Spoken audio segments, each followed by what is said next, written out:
जन समस्याओं को लेकर कोटड़ी मोड़ पर किए गए आंदोलन के बाद बीएसएस के सुप्रीमो नरेश मीणा आज टोंक में SC/ST कोर्ट में आए हैं। यहाँ उनके दो मामले हैं, दोनों पर आज यहाँ पर सुनवाई होनी है, बहस होनी है और चार्ज लगाए जाने हैं। हमारे साथ बातचीत के लिए मौजूद है नरेश मीणा।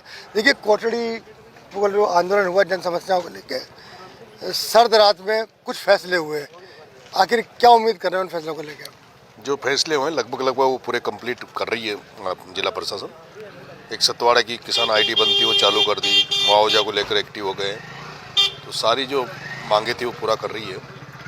और कुछ जो मांगे हमारी जो मुकदमों को लेकर थी, 14 गाँव को लेकर थी, उससे सरकार लेवल पे तो वो भी बात चल रही है।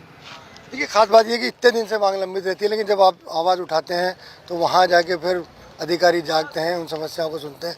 ये कितनी नेग्लिजेंस से मानते हैं उसके? देखिए, जब समझौता सरकार से समझौता हुआ था, मुख्यमंत्री से समझौता हुआ था, उस समय जो अधिकारी बीच में थे वो ज़्यादातर चेंज हो गए हैं।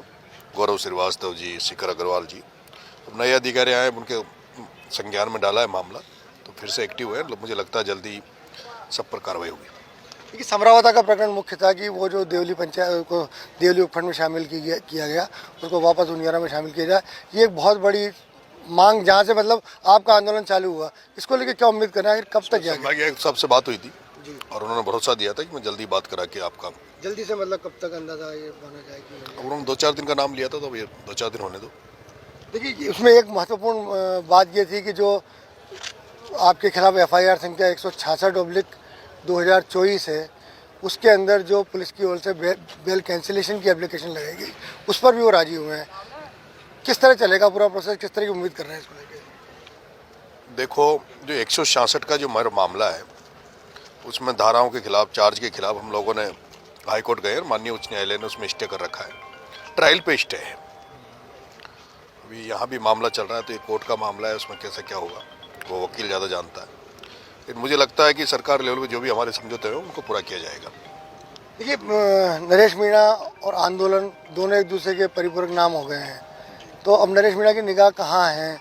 क्या फिर कोई नया आंदोलन, फिर कोई नई रूपरेखा? करप्शन होगा, जहाँ भी अत्याचार होंगे, वहाँ सड़क पे उतरेंगे, आंदोलन करेंगे, जनता की आवाज़ को बुलंद करेंगे और जितना कोशिश होगा जनता की लड़ाई लड़ेंगे। देखिए, राज्य का बजट अब आने को है, हालांकि आप सरकार में नहीं है अभी, लेकिन उम्मीद तो सबकी टिकी रहती है कि हम सरकार से ये बात कहें कि हमारे को क्या क्या हमारे क्षेत्र की जनता को ही मिले। आप इस क्षेत्र में एक्टिव रहे हैं, क्या सोच रहे हैं, क्या क्या चीज़ें होनी चाहिए इसके लिए? देखिए, राजस्थान लंबा चौड़ा एरिया है और जहाँ जहाँ जिसकी ज़रूरत है उसको सरकार को पूरा करना चाहिए। जैसे किसानों के मुद्दे हैं, सड़क, पानी, बिजली, इन पर सरकार को काम करना चाहिए और बजट उसी तरह से देना चाहिए। पिछड़े और शोषितों के लिए स्पेशली बजट में कुछ प्रावधान होने चाहिए ताकि उनका भी भला हो। देवली उनियारा के लिए क्या खास कुछ लगता है?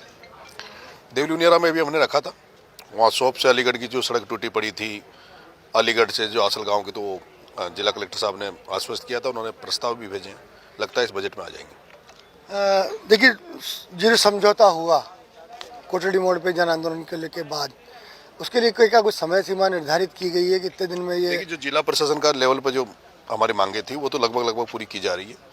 कल भी आपने देखा होगा, आज भी पेपर में दिया है कि वो जो मुआवजा को लेकर, एक जो समरावता में जो स्कूल जो टूटा फूटा जो जैन सिंह स्कूल है, उसको भी दोबारा से उसका वो किया जाएगा, पदोन्नत किया जाएगा। तो सारी मांगे जो है वो जिला प्रशासन ने पॉजिटिवली रखी है और वो पूरा भी कर रहे हैं। ये तो नरेश मीणा इनका कहना था कि जो कोटड़ी मोड़ के जन आंदोलन के बाद समझौता हुआ है और जिस तरह की बातें प्रशासन ने कही हैं और जिस तरह की मांगों को पूरा करने की शुरुआत हुई है, इनको लगता है कि अब यहाँ इस तरह का कोई नया आंदोलन करने की ज़रूरत नहीं होगी। सभी मांगें वो जिला प्रशासन और सरकार के लेवल पर मान ली जाएंगी। जो मामला कोर्ट का है उसमें कोर्ट से किस तरह की राहत मिलती है वो देखने वाली बात होगी। राजस्थान तक के लिए टोंक से मैं मनोज तिवारी।